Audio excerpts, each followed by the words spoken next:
pretty sure you were not imagining this. Don't be difficult. Hello, welcome. My name is Stephanie, and on this channel, I love talking about my houseplants. In today's video, I will be sort of debuting some of the new houseplants that have entered my collection in the past month or so. And I say debuting with a thought because some of them you have already seen because I needed to repot them and get some work done on them. So some of them you've had glimpses of if you've watched some of my previous videos. Some of them you haven't seen as yet. So I'm excited to share them with you. This is sort of their snapshot as they enter my collection, and then hopefully we'll be able to use this footage in 6 months or a year or even further, hopefully. Let's get started. Let's start with the one that you recommended that I get because I was so scared of it, and that is the Hoya Compacta Monoloa. This is basically the inner variegated Hoya Compacta. And like I mentioned, I was pretty nervous about this plant, well, about Hoya compactas, because of their very deep crevices, and pests tend to hide, or it makes it easy for pests to hide in these areas. So I was a little nervous about it because I don't have a lot of pests in my collection. So I'm really careful and deliberate about the houseplants I bring into my collection. But some of you really suggested this plant and said that I shouldn't be scared. Some of you always are rooting for me in the comment section, like, don't be scared, Stephanie. So I got a little bit of confidence, and so I decided to just go for it. And some of you recommended a variegated one. So I got me the variegated Hoya Compacta. And I must say, it is a cutie pie.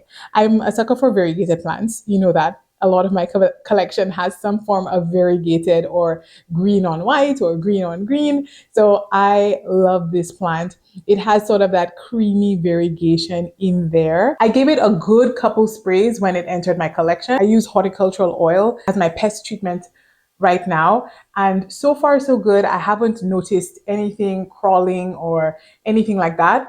And usually I like to repot my plants when they come into my collection. I don't like reusing medium from that's outside of my space. But Hoya, and especially the slow growing Hoya Compacta, it's already very slow growing. So I do not want to tamper with this at all. So I'm just going to leave it, if I get something, I get something. It's a risk that I'm going to have to take. But yeah, because if I repot this, it could set the plant back after it's already so slow and make it grow even slower. So I'm just going to keep it here. The seller has it in this very chunky mix. I do believe she makes this mix herself. It seems to be quite chunky with some perlite, a few very nice chunky things in here. The only thing I don't like about this is that this pot or this cup has no drainage. So the risk of overwatering this is a bit high since there is no drainage. And I could sort of snip some holes into the bottom here, but there are some roots. They're already, let's see, I'm too close. There are some roots, if you can see, along the sides here. So I may just have to poke some holes in the bottom instead of doing my usual, cutting of some holes along the sides, because I don't want to overwater this plant at all. It is sitting under my grow lights. Let's see if you can see. It's sitting sort of on the lowest shelf, like in this area. This is where it usually lives. And yeah, that's about it. I'm not expecting a whole lot from this plant, but I sort of just want to bring it on here and get a snapshot of how it's starting. Hopefully, I'm able to do this plant justice. My only Hoya Compacta. Root for me and give me all the tips, all the Hoya Compacta tips down below, please. And thank you. Plant number 2, let's go into maybe something you haven't seen as yet on my channel. I've asked a few of you, well, actually asked everyone for suggestions on Anthuriums, because I'm starting to sort of get into Anthurium, and so, some of you had some amazing suggestions, oh my goodness, like, wow, so, like, they're gorgeous. Like, the Luxurian is gorgeous, the Regal, gorgeous. What else? Oh, the Queen Anthurium, gorgeous, gorgeous plants.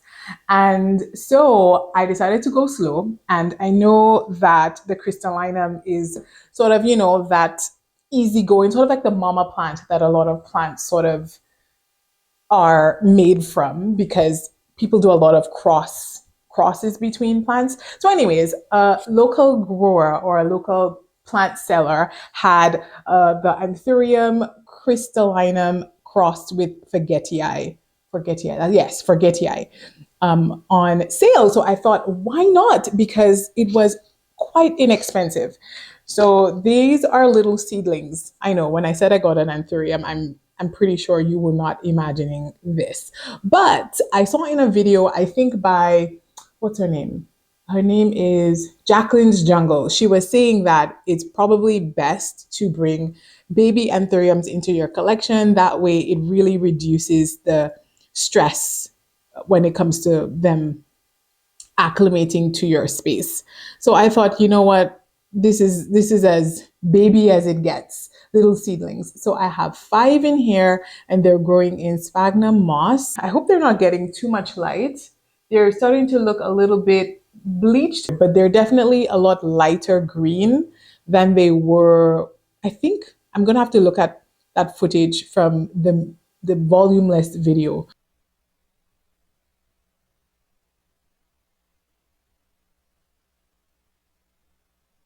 Yeah, I'm gonna have to take a look at that.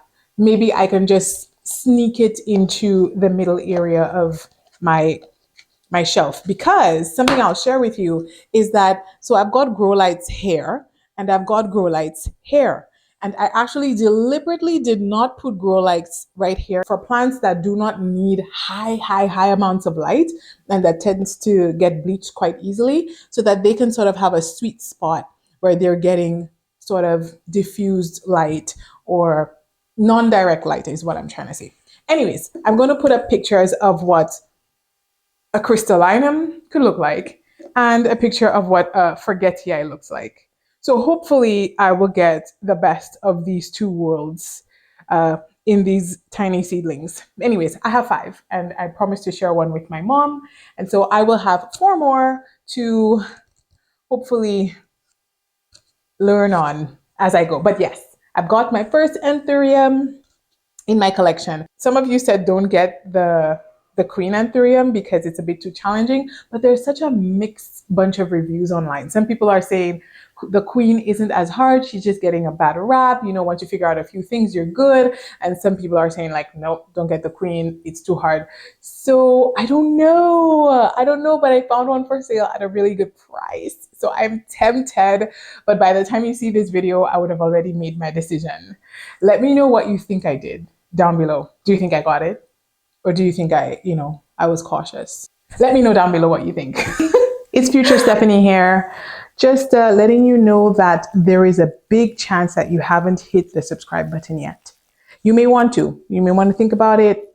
But just so you know, it's free. It's easy. The subscribe button, it doesn't bite. I promise. But, you may want to hit it. Right. Let's move on to another plant that maybe you've seen. So we're going to mix it up. Some you've seen, some you haven't seen. So if you watched this would be by now, maybe my last repotting video. I will put the thumbnail of the video that I'm referring to. I've got some Hoya for $1 at Home Depot. And then in another video, I repotted them and I made a very shocking revelation. I was very surprised when I unpotted these plants and how they looked for $1. Check out that video if you're curious. Anyways, I did get that plant in the last month or so, so naturally it has to be a part of this video. So this is the Hoya Khroniana Super Silver. So I got a little bit of both when I got this plant. I got 2 plants. I got one with some greenish speckling, which you can see probably on some of the leaves in the front. Some of these leaves here, you'll see a little bit of a greenish speckling, and some of them have no speckling on them. So they're just sort of this minty green color with no speckling on them at all.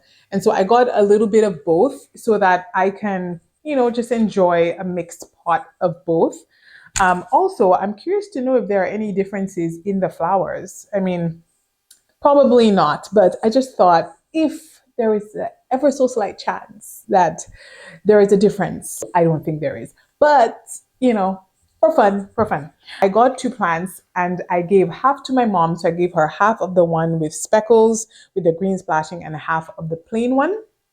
And this is my bit, my half. And my goal is to have a nice cascading, very full version of this plant that hopefully I can put on one of these shelves and to fall beautifully.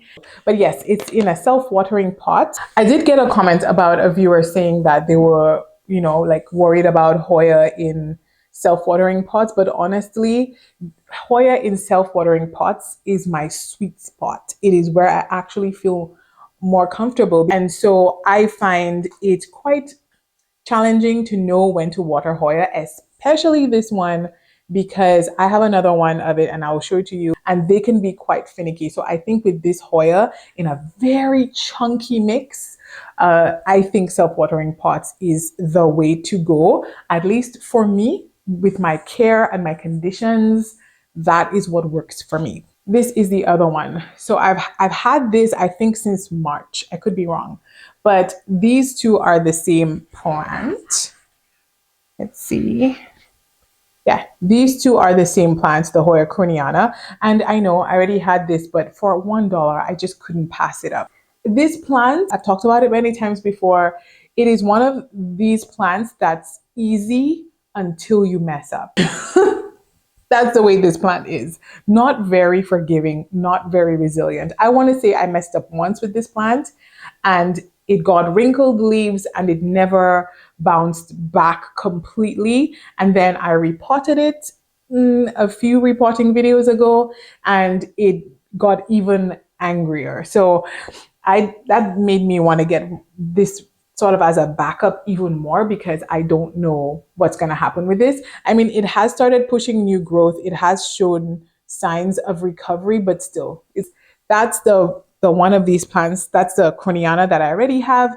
And I like this plant enough. When it's healthy, it's beautiful. It's beautiful when it's healthy and happy. So I hope to have a healthy, happy version, a cascading version of this one. And then this will be sort of my trellised version of this plant. I like it. Next one that I will talk about is one that I actually, once again, already had a similar version of this plant, but when I saw one for sale at a great price, I thought, I want to get that version. So this one is the Hoya Campatulata. I think that's what it's called. I'll put the name on the screen, of course. And this one is the splashy version.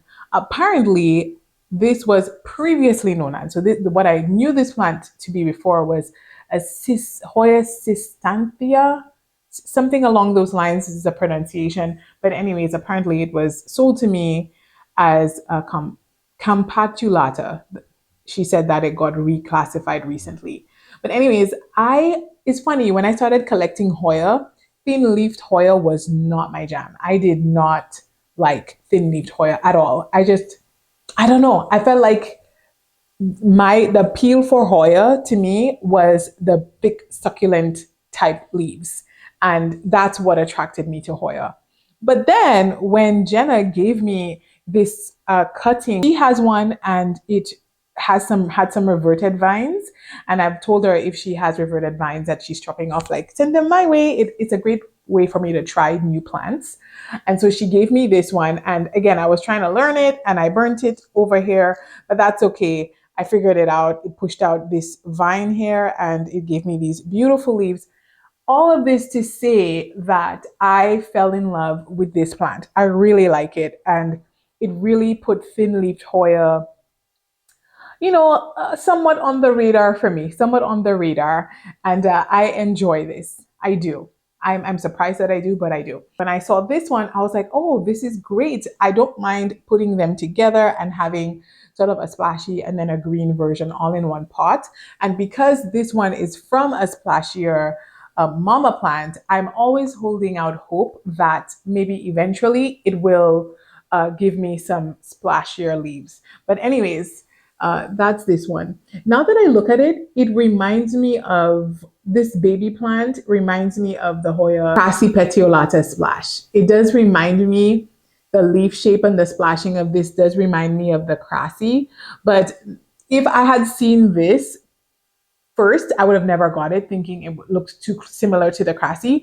But knowing that the leaves mature and become this big, it gave me, a little bit of reassurance that it looks different enough from the Crassi for me to have it.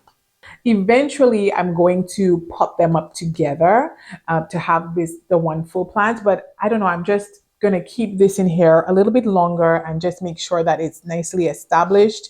I mean, it's got some really good roots, and I must say, this is a thirsty Hoya. Oh my, this Hoya is so thirsty. I literally have this in water. There's literally water in here, and it will drink all of this up so quickly. And yeah, it's shocking how thirsty this is, and it doesn't mind sitting in water. Doesn't mind it at all. But eventually, maybe in an upcoming video, I'll merge these two together. Right, and the last plant that joined my collection this month is this one, I almost said a Hoya. This is my Alocasia Cuprea. Oh, look at this. I could just sit here and stare at this plant. I really can. I absolutely adore the leaves. The sort of, is it iridescence? Sort of this, it has a reflection in it. Just the unique look of the leaves. It sort of looks like an alien. I think of two things when I look at it. I think of an alien, and I also think of the human brain. For some reason, I just see those two things when I look at this plant. But anyways, I reported it in a recent video and I put it in here. I'm not afraid to, like, as soon as I get alocasia, I just repot them right away and put them in semi-hydro. I think that's the best way to grow alocasia with my conditions. And so far so good. It had a little baby leaf growing out and it just kept on going. So this is sort of a little bit of an update. If you watched that video, the baby leaf is still growing. It's doing well. And I'm thrilled. I'm excited to have this plant in my collection. So it sits behind me, I think on this side, on this shelf, and I'm hoping that the grow light that I have standing here, it's sort of off camera right now, but it's usually standing right here. I'm hoping that it will help to sort of encourage all the leaves to face that way. I'm not sure if it will, but I hope so. Anyways, hopefully it's like all my other alocasia. I wouldn't say alocasia are the easiest plants to exist, but I do find alocasia are easier than the reputation they have. Like, the reputation they have makes them seem so much more difficult than they really are. I think there are just a few things, do's and don'ts with them, and once you've got that figured out, you're good. And so I'm hoping that this is, it's an alocasia, so I'm hoping that don't be difficult, that it's not difficult with me. But anyways, that's this one. That's this one, Alocasia Cuprea. Hi! Surprise! I just got another plant, and well, not another plant. I guess so. I guess you could call it another plant. This video hasn't been posted yet, so I thought, why not just quickly add it to this one. So you may know my beloved Hoya Coriacea silver. Let me show you a picture here of what it looked like. It looked beautiful for a long time, and I had some issues with my substrate, and long story short, it declined rapidly, and I only had one leaf left. I contacted my friend and I asked kindly if I could get a cutting. So I just got a cutting. So this is sort of a restart of this plant. This channel is also for my personal referencing as well, to sort of track the growth of plants. So this is what it looked like. You saw what it looked like before, but before I got the extra cutting from my friend, I lost all the leaves and had just one final leaf left, which was this one here. I'm trying to show you this green and white one, this one here. And I put it in a prop box and it finally pushed out these two leaves. Oh, this plant is an example of a plant that likes to root a whole lot first before it pushes out some new growth. So it finally pushed these out. And then my friend gave me some of these. Thanks, Jenna. She gave me a cutting of hers, 1, 2, 3, 4, like 5 leaves. So this is basically a restart to this plant, a restart. Mine was, it was doing well, but that's okay. This plant can grow quite quickly once it has access to a good amount of water and light. So anyways, this is my revamped or my Coriacea Silver 2.0. I still recommend this plant. It is easy once you again can stay on top of the watering. It's quite thirsty, so just make sure you're giving it good amounts of water, good amounts of light. Don't mess with it too much, and it'll be just fine. I think it's an easy Hoya. You just have to leave it alone. But yeah, that's this one. I just thought I'd quickly hop on here to add it to the list of newness. And technically this isn't October, it's November now. But anyways, it's the one of the newest plants to join my collection. And that's it for all of the new plants that I got this month. Stay tuned if you would like to see how these plants are doing as time goes by. I'll also be sharing tips and things that I learned about these plants. And I will also be needing tips from you. So please stick around, give your girl a hand. And especially with these little these little Anthurium babies, I will need some help. So please hang around. See you next time.